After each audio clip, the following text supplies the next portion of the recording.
Aslan balığı her ne kadar balon balığı kadar büyük bir tehdit olarak görülmese de özellikle ısınan Akdeniz için çok ciddi bir tehdit oluşturuyor. Çok hızlı üreyebilmesi, yavru balık ve kabuklularla doymaz bir şekilde beslenmesi ve hiçbir canlının köpek balığı dahil olmak üzere onu düşman olarak görmemesinden, görememesinden dolayı Akdeniz boyunca kıyıları iyice istila etmiş durumdadırlar. Aslan balığı Pterois cinsi balıklara halk arasında verilen genel addır. Zebra balığı olarak da bilinirler. Ve aslan balığı birinci bölümde anlattığım venomlu balıklara çok güzel bir örnek teşkil ederler. Zehrini aktaracağı toplamda 18 tane zehirli diken barındırır ve bunlardan 13 tanesi dorsal yani sırt bölgesinde, 3 tanesi anal ve 2 tanesi de pelvik yani alt karın bölgesinde bulunur. YouTube'da birçok kanal tık kazanmak için bu dikenler tarafından sokulan yetişkin insanların öldüğünü söyleyip onu dünyanın en zehirli balığı ilan etse de durum tam olarak bu şekilde değil. Tabii ki de benim gibi alerjisi olan ya da herhangi bir kronik rahatsızlığı olan insanlar ya da çocuklar için risk taşır. Ama yetişkin ve sağlıklı bir insanı sokarak öldürmez diyebilirim. Uluslararası literatürde henüz aslan balığı tarafından herhangi bir ölüm raporu da bulunmuyor. Hastalar üzerinde yapılan araştırmalar klinik durumlarının ağrı ve ateş gibi belirtilerden öteye gitmediğini gösteriyor. YouTube'da kendini zehirli hayvanlara sokturan ve ısırtan Brave Wilderness'ın bu videosunda da göreceğiniz gibi zehrin tüm etkisi şiddetli ağrı, ateş, kusma, baş dönmesi gibi etkiler şeklinde kendini gösteriyor. Risk yok gibi görünse de ölüm hiç olmaz demem mümkün değil.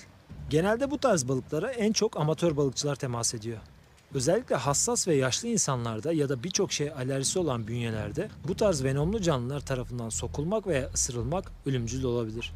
Bu balıkların doğal yaşam alanları Hint Pasifik Okyanus ve Kızıldeniz'deki mercan resifleridir. Etçil bir balıktırlar. Venomlu iğneleri ve dış görünüşüyle büyük balıkları kendinden uzak tutmayı başarırken onu zararsız zanneden boyunun 2/3'üne kadar yakın ölçülere dahi sahip olan Akdeniz'in yerli balıklarını afiyetle yerler. Deniz biyologları yakaladıkları bir aslan balığının midesinden tam 50 farklı balık türünün kalıntısını bulmuşlar. Bir aslan balığı ortalama 2 milyona yakın yumurta bırakıyor. Bu hızlı üreme ve önüne çıkan her şeyi de yiyebilme yetenekleri sayesinde bu balığın çok yakın bir akrabası Batı Atlantik ve Karayip denizlerindeki ekosistemlere çok ciddi zararlar vermiş ve neredeyse yerel türlerin çoğunu ortadan kaldırmayı başarmışlar. Durum o kadar ilerlemiş ki artık resiflerde aslan balığından başka bir balık çok nadiren görülen bir durum haline gelmiş. Bölge halkı ve dalış eğitmenleri çözümü kendileri bulmak zorunda kalmaya başlamış. Hatta bazı bölgelerde balıkçılar ve dalgıçlar köpek balıklarının tercih etmediği bu balıkları yemeleri için onları eğitiyor ve aslan balıkları ile besliyorlar. Köpek balıklarının çok kısa bir süre içinde aslan balığı zehrine karşı bağışıklık kazanmaya başladığından bile bahsediyorlar. Bazı bölgelerde köpek balıklarının yerini barakutalar almış durumda. Artık onlar da aslan balığı menüsüne alışmak zorunda. Sadece birkaç yıl içerisinde Akdeniz'den Ege Denizi'ne kadar yayılmış olan bu balığın gelecekte ekosistemimize büyük zararlar vermesi kaçınılmaz bir şekilde görünüyor. Aslan balığı oldukça agresif ve son derece rekabetçi bir türdür. İşgal ettiği hem yerel ekosisteme hem de yerel fauna çeşitliliğine çok ciddi şekilde zarar verebilme gücüne sahip. Aslan balığının da diğer türler gibi başlıca birkaç geliş yolu var. Geçen 200 yılın ardında Akdeniz'i istila ettiği düşünülen 1000 türün üzerinde balık olduğu düşünülüyor. Bu da yerel canlı nüfusun çoğalmasının karşısındaki en büyük engel. İşin kötü kısmı bu istilacıların herhangi bir avcısı da yok. Ve özellikle balık yavrularına bayılıyorlar. Bu da yerel canlı nüfusunun çoğalması karşısındaki en büyük engel. Bir diğer büyük sorun ise kural dinlemeyen uluslararası gemi şirketleri. Çelik gemilerin 100 küsür yıllık inşası ile birlikte gemilerin dengelerini korumak için balast suyu denilen denge suları kullanılmaya başlanmıştır. Bu su güvenli gemi seyri boyunca geminin içerisine pompalanır, böylece geminin stresi azalır, yatay dengesi sağlanır ve ileri sürüş kabiliyeti yükseltilir. Balast suyu gemilerin güvenliği için verimli modern denizcilik operasyonlarındandır. Ancak dünyanın çeşitli yerlerinden gemilerin içine pompalanan tonlarca suyun taşıdığı denizel canlıların miktarı da ekolojik dengeye çok ağır darbeler vuruyor.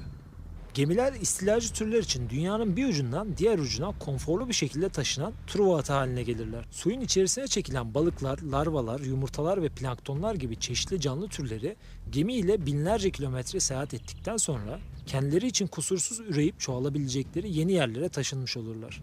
Bilim insanlarının istilacı türlerin bu şekilde seyahat ettiklerini ilk fark ettikleri yıl 1903 yılı olmuş.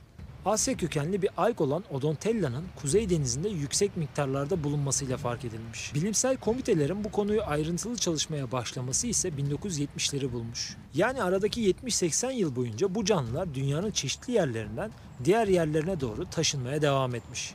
1980'lerde Kanada ve Avustralya'nın bu istilacı sorununu çok ciddi bir şekilde yaşamaya başlaması ile dünya genelinde önlemler alınmaya başlanmış.